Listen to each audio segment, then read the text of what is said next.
U.S. Vice President Kamala Harris visits Palawan to reaffirm America's commitment as a defense ally to the Philippines.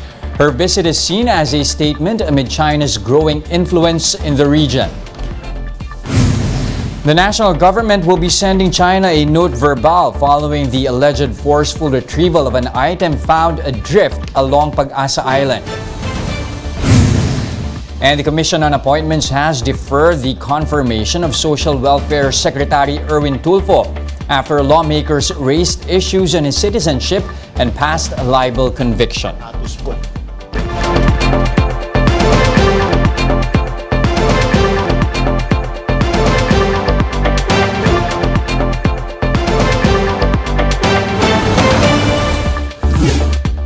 Fast, focused, and fearless, here's a roundup of stories we're watching now. I'm Jess De Los Santos. China denies using force to retrieve an item suspected to be rocket debris that landed off Pag-asa Island. In a statement, the Chinese Foreign Ministry maintains that the handover took place after a friendly negotiation on Sunday. The Armed Forces Western Command earlier accused Chinese Coast Guard of forcefully taking the object by cutting the tow line attached to a Philippine Navy vessel. The National Task Force on the West Philippine Sea and other relevant agencies have yet to comment on the incident. Now, the Philippines will send a note verbale to China following the recent incident in Pag-asa Island. President Bongbong Marcos said Beijing should clarify its account on what transpired over the weekend. The AFP's Western Command said Chinese Coast Guard used force in seizing an object from the Philippine Navy. The item is suspected to be debris from a Chinese rocket.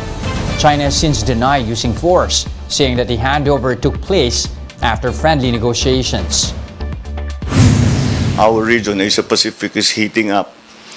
Baka may magkamali lang, may mistake, may misunderstanding, then lalaki yung sunog. So we don't want that to happen. So we want to have a mechanism na we have to find a way na hindi na mangyari yun. No?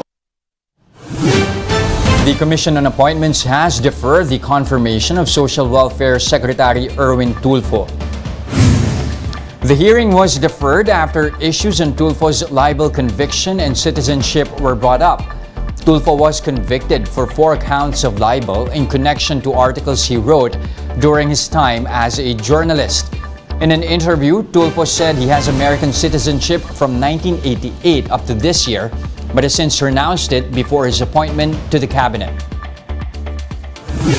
More stories after this short break. Stay with us here on One News Now.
You're still watching One News Now. I'm Jess De Los Santos. U.S. Vice President Kamala Harris makes a visit to Palawan in a bid to solidify the United States defense commitment to the Philippines. Brian Castillo with the report. U.S. Vice President Kamala Harris arrived in Palawan on Tuesday afternoon. After receiving arrival honors, she met with residents of the fishing village of Tagburos. Harris then climbed aboard BRP Teresa Magbanwa, the Philippine Coast Guard's biggest vessel. She was taken on a tour inside the ship to witness the PCG's sea monitoring system. In her speech, Harris said the U.S. will defend the Philippines against attacks in the South China Sea. We must stand up for principles such as respect for sovereignty and territorial integrity, unimpeded lawful commerce, the peaceful resolution of disputes, and the freedom of navigation and overflight in the South China Sea and throughout the Indo-Pacific. The U.S. Vice President also called on China and other nations to respect the 2016 arbitral ruling.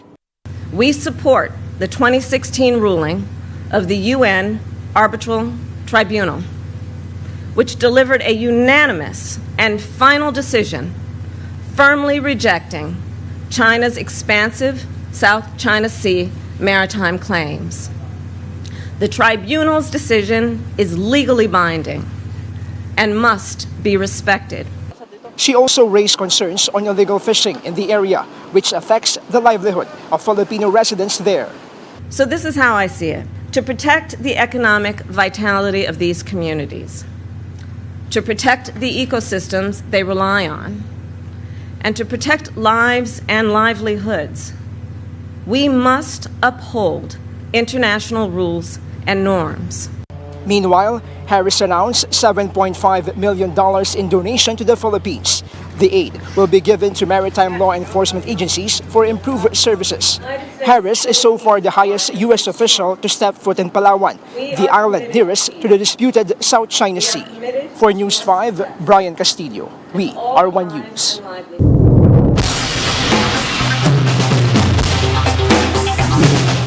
Let's check in on other stories from around the world.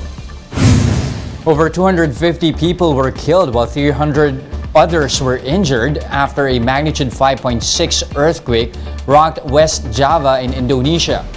Initial reports state that most of the fatalities were children, while several residents remain trapped in isolated areas.